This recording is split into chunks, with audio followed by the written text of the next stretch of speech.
Caos panglipun dumateng para pangiyasa. Semanten mugi kula nyuwun nggih Den. Kula nggih semurandan nderekaken Kakang kula Kang Gareng. Semanten ugi kula Den. Kula kenging pangapunten kok bilih kula lepat kula diparingi pangapura kelopat kalapetan kula. Keluputan kula patrapet. Ora dadi boyo pengopo nol Gareng itu pas bagus. Malah matur panuwun bisa caos panglipun marang rasaku mergo pancen durung kasembadanan dadi setiaku. Wong ngoten ta, Den? Nyuwun sewu estunipun nyanyiku badhe kagungan panjangka ingkang kados pundi? Nggih, Den, menapa kok panjenengan kok boten kundur wonten negari malah ketara manjing wanawasa tapa brata. Oleh kaya ora ngerti ade-ade. Ndara Arjuna kangger tapa mesti duwe penggayuhan luhur ngono lho. Ora nggih, Den? Iya, Pak. Nara ngono. Mangerti yo. Mengawasi tanging Jawata. Jawata pakarma pedhake wahyu toh jaling jagat. Orang mulya kejaba wahyu catur. Dene werdine aku yo durung ngerti nang aku duwe. Tapi tayang alam kowe iki mengko bakal ngurut ana nggo ngawat mulo nol Gareng Petron Bagung. Nun. Ojo nganti kalayatan. Ayo derekno tindakku bajukake mangun topo. Rasawana sapa muruning curang trebes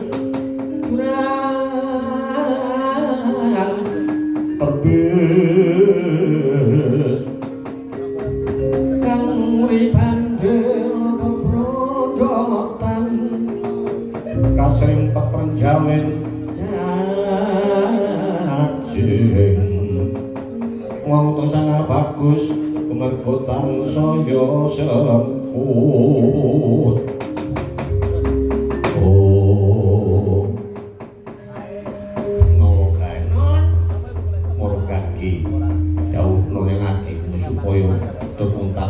Ngestaken dawuh adikku Petro napa Kang Gareng lan kowe Bagong piye Kang Gareng ayo padha ndereke tindake bener aja nganti kandoan anggone tindak ayo Kang Gareng ayo Kang Gareng Kang Gareng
yang kala aku lan kowe pinen upaya kerandah Pandhawa wis kantalan metu durung bisa kasembadan apa ora nampa duka yen to aku lan kowe urung anggone mangsa para Pandhawa ampun kados mekaten monggo tansah ambudidaya yen perlu jip-jip lan pripayangan dipun sebar kiblat papat tepung gelang kula kinembati kasembadan anggenipun nyepeng para Pandhawa ya di welata tawas padake kula bener iki ana cahya mencorong mawa tejo ning jebul iki kok menungsa lumrah wah orang witaya rasane pawiko tak papang ning monggo kakang monggo diragong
rega nganti kasore itu.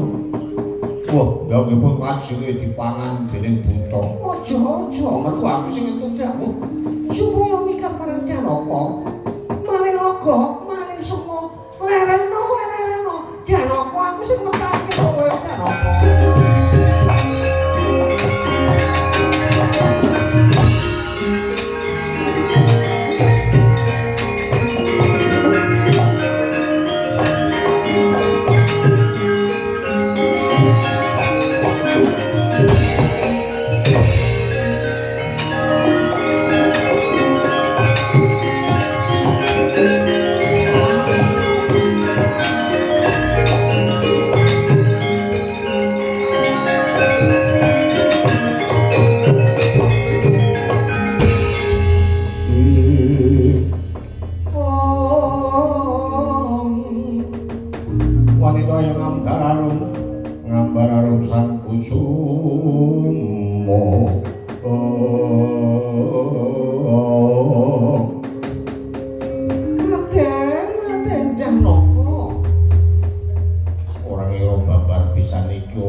Wujud derajat pangkat, kudu wujud bondo donya, aning sing paling abot kudu wujud wanita.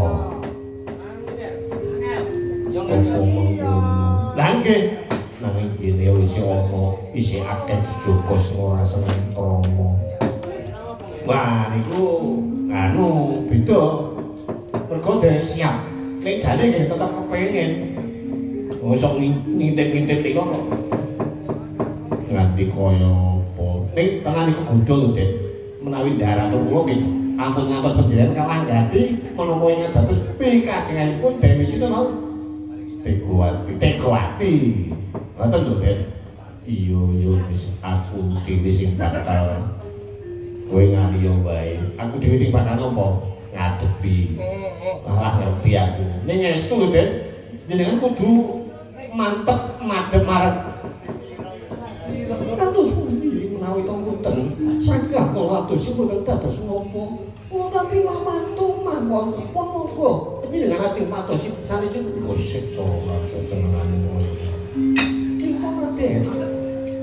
Kok ngendoli. Ya wis aku gelem terus senengane piye. Nawi to kesopan kok kados ngaten kula pingin rasane. Kok to menika dengan kanca tuwa ngerayi. Kula matur dumateng adat kula sepuh. Teko lolong ingkang samangke. Enggak wonten negari Ngastina. Kados pundi? Ya wis ora sasusu aku bakal manut apa sing dadi ketatan. Yen to kaya mengkono aku melu kuwi. Semangka Raden, kula nganti wonten negari Ngastina Raden.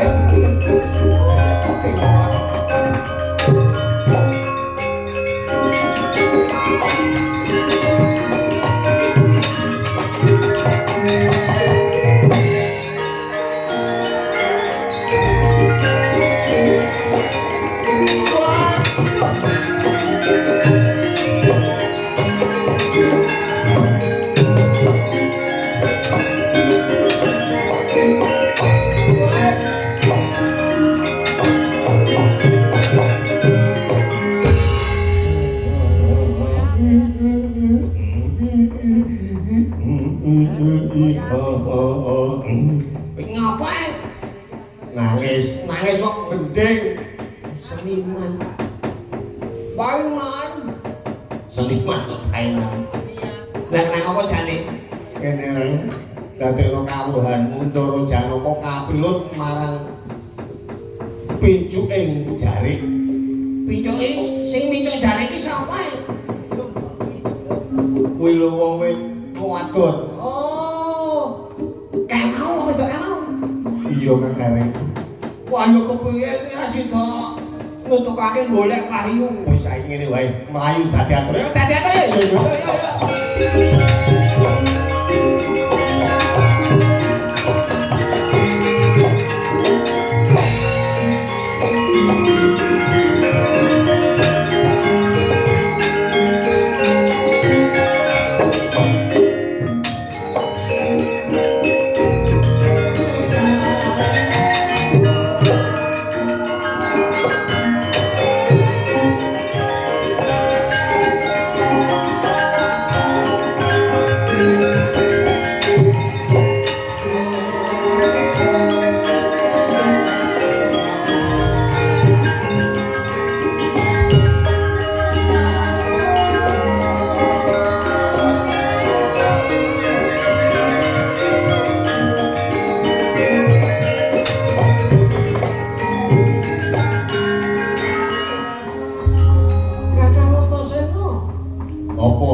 Termimih rupane.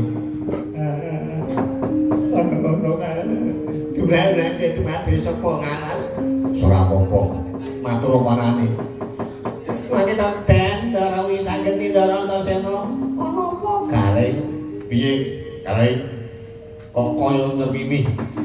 Nggih ngaturaken kawuningan. Aku kok kowe to? Ya kowe ya kena. Bakung wae kok sing ngatur. Aja aku nek omong bater lambeku kok luwe. Ketahuan lambe. Ngeten iki kula wau lan dereke Ndara Janaka tapa brata badhe ngayunaken wahyu kasebut wahyu catur. Oh ngono. Dadi Bapak Janaka saka negara kuwi manjing tapa goleki wahyu. Lah nggih. Lah yo piye? Nah, ini mau dumadakan wonten nadyaning wana perang kalih buta. Dereng wonten kasoring yuda dumadakan wonten wong wedok. Wonten LC. Niku genah nek nemoni nganggo papan perang ki nek ora wong wedok sing kaya ngono ora gelem. Ndara genahake perang kok dicedhaki karo niku jrah nek genah nek cetha nek LC. Ojo sok ngawur. LC apa? Siki nikahe lho sing cok mandu lagu. Nanti kaya setahun ayake. Jamah ayake kok diomongake ora. Lah sak banjure mangke malah ingkang Rama niku ngiwakake anggenipun upaya wahyu nengenaken wanita wau saniki dibetoke saben Wiradawa. Kakang Ngrasana. Apa? Aku kok ora mantek kepenak pikirku. Aku duweni Pancakraba namung to. Wanita iki satemene rantai Mas rantai. Dadi Mas iki agek rantai apa wedhus apa ngono lho. Mas Bejo, Mas Paijo ngono kae. Penting Mas iki ora kok Mas Keri. Iki duduki sing tak karepake rantai Mas kuwi wujute apa wujute pambujuk sing samengkene bakal mbujuk bapak. Oh, Bapak Janaka. Lah iya, lah sabanjure wis ayo ditutake. Lah iki mau tembunge arep nganti jarene niku teng negara Ngastina. Lah genah. Ngati-ati Kang tututi ya, tututi ya.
Paman Hari Soman.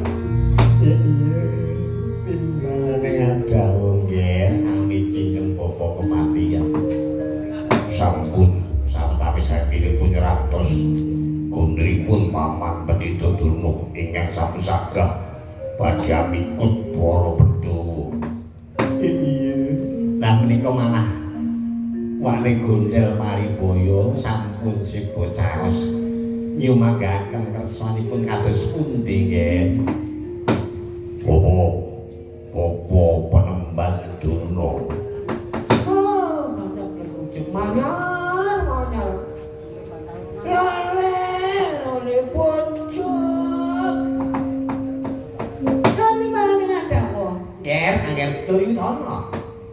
Kados pundi murid kesagan panjenengan anggenipun badhe mikut para Pandhawa. Oh, ada berkunjung manyar-manyar nggih. Mboten gampil mikat para Pandhawa nyekel dumateng para Pandhawa nang nyamun watos. Rikala gasamake sampun wonten kalih ingkang sampun kula cepeng. Siji Prabu Mutadewa. Ingkang kula sampun kula Kusrama badhe nampi nugraha wahyu catur ingkang angka kalih Kuntet Udara. Mangkono yuda kalih kaliyan anak kula murid. Menika sampun kula betaken jroning Kendaga. Namung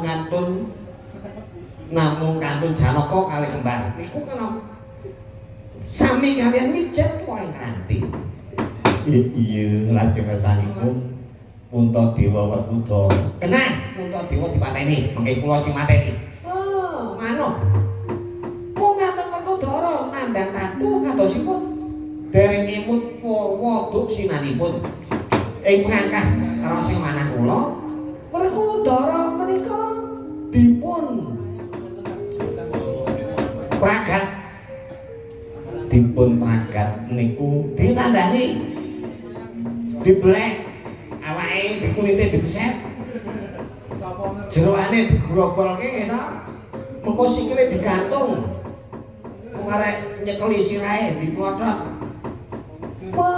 diiris-iris daginge mangke dipun masak tumule dipun paringaken para Kurawa supados ndhahar iwak Werkudara wau.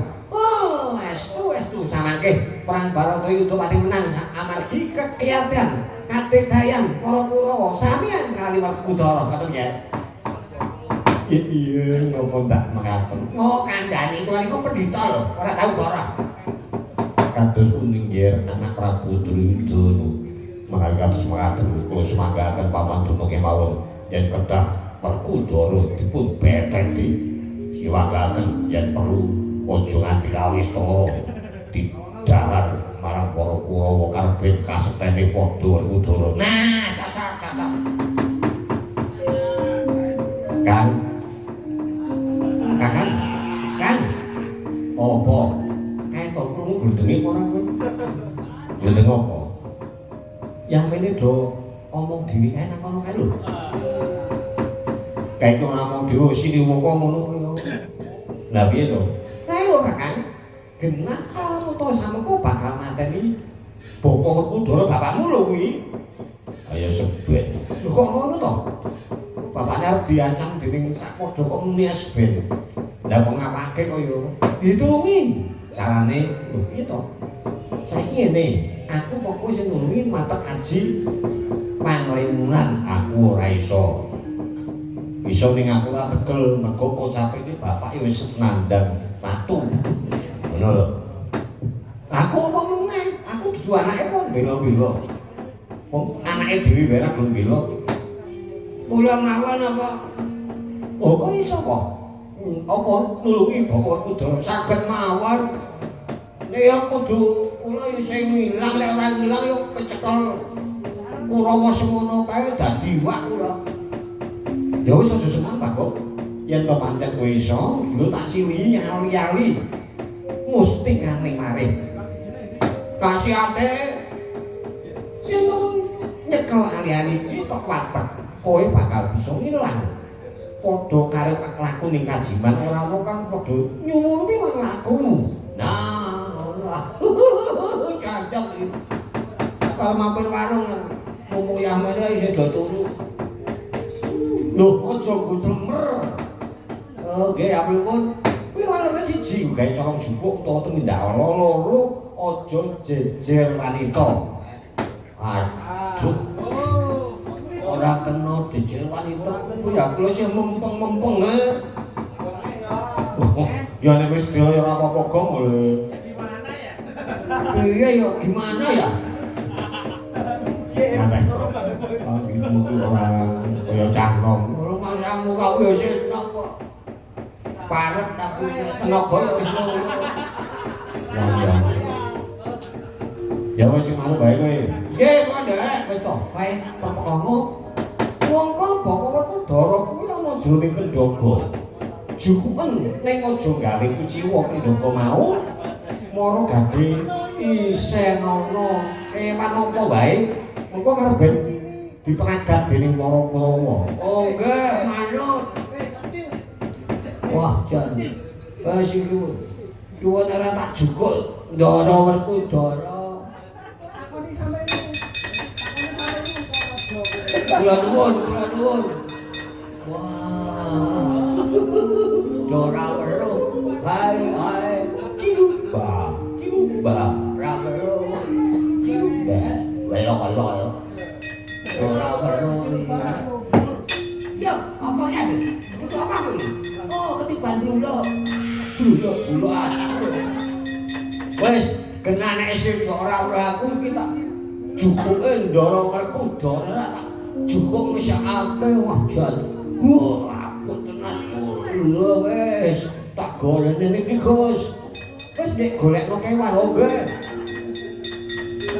Golekne kewan pentungne kene.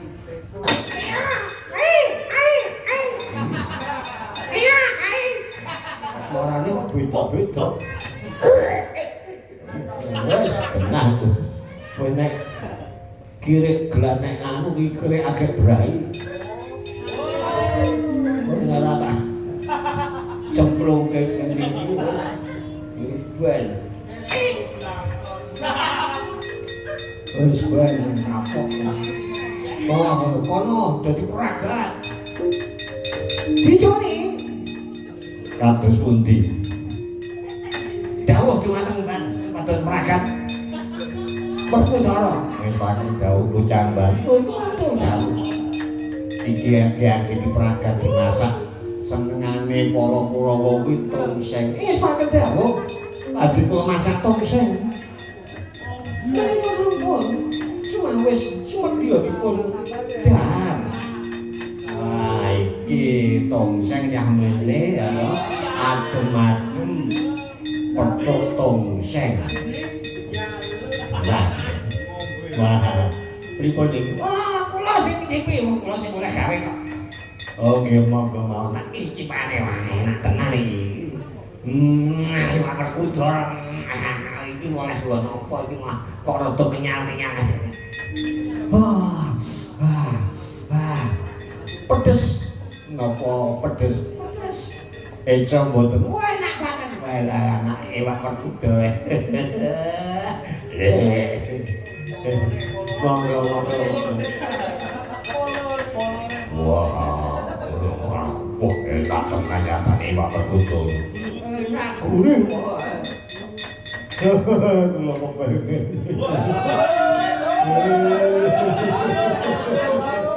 Kula pengen iwak uteke perkuda.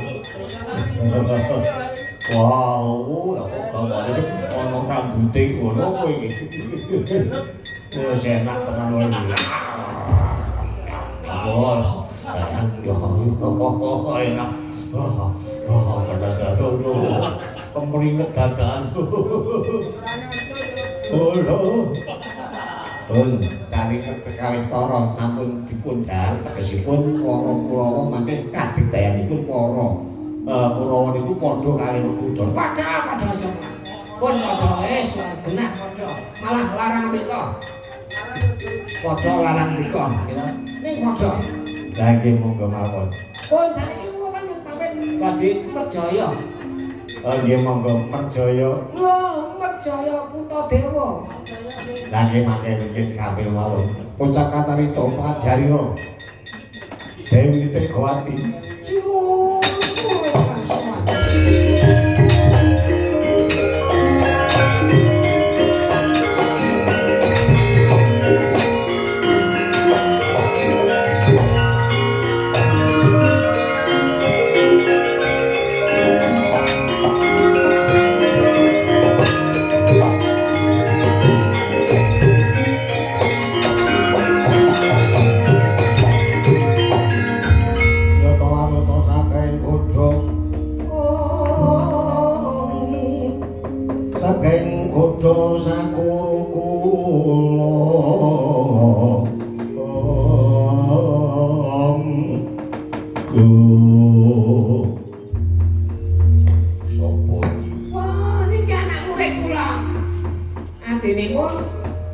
Prabu Tegalana menika Tegawati.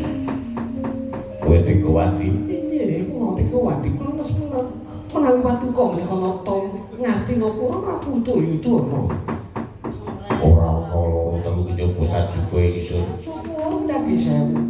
Janaka injih apa Prabu sugeng kula kunjuk ya tak tampa. Wah. Janaka kowe bisa nang kene ya Tegawati. Kuwi mantu dawuh matur gumanmu iki kan mau mindah karo kowe ayu. Oh, bunga rasane atiku sok Pak. Kowe bebungah karo kowe. Tak meni bebungah sing ora ana liyane ing jagat iki kejaba kono sing duwe. Wis pancen dawuh matur nuwun ya. Nah, Janaka. Jumadung dawuh. Lah ngene apa ya, Car? Iya, ndherekaken Tegawati. Ngaturken kawuningan kuwi. Pangeran Janaka menika sampun mratelaken tresna dumateng kula sang Tapa Pegawan Durna. Nah, nembus. Oh, kegulan pindho. Nah, nggih, ya. Yen kaya mengkono apa bener Janaka? Iya, leres. Paman Pendhita Durna kula sampun sedaya mukti sedaya pati tumrap diajeng Tegawati. Arek ngono. Wis kene wae ya pancen janjane sareng kamu karo si Tegawati. Iya kula badhe ngembung dumateng panjenengan Tegawati badhe kula suwun. Wah, dijaluk piye to? Wis tak cepake kanggo kowe. Kurang piye to? Wis Janaka, wis ora suwen. Lermo ana ing pangorman sawetara. Suka, pari suka, manut sukane manah kalawan calon bojo. Wis wae dawuh pentok.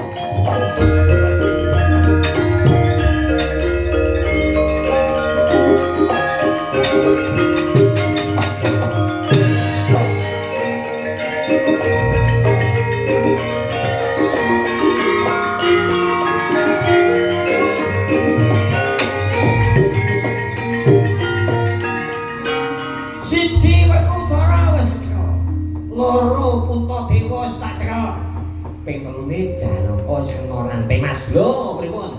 Mong kari loro kembar niku karek mijet Pangeranti ora ana dayane si kembar. Lah yo nang itu iki. Badhe merjaya Kutadewa. Dursana. Wis padha dawuh. Aja kuwatir. Nunggu sawetara sak jabaning kadilengen. Mbok menawa sepi mengko lebanana. Janaka anggone diladeni karo Tegawati mbok menawa krasa sayah mestine kalawen turu. Lah ya kuwi patenono. Krubutan Wadyabala Kurawa.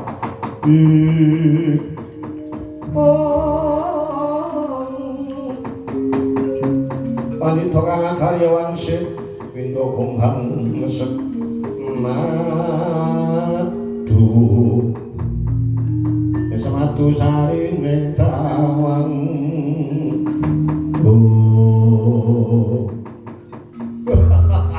Pokok rasane pamikir pokok Prabu Duryudana kepiye Duryudana kula yen tameng pangestu badhe percaya Janaka kebat ngati-ati ojo tekan bulan yes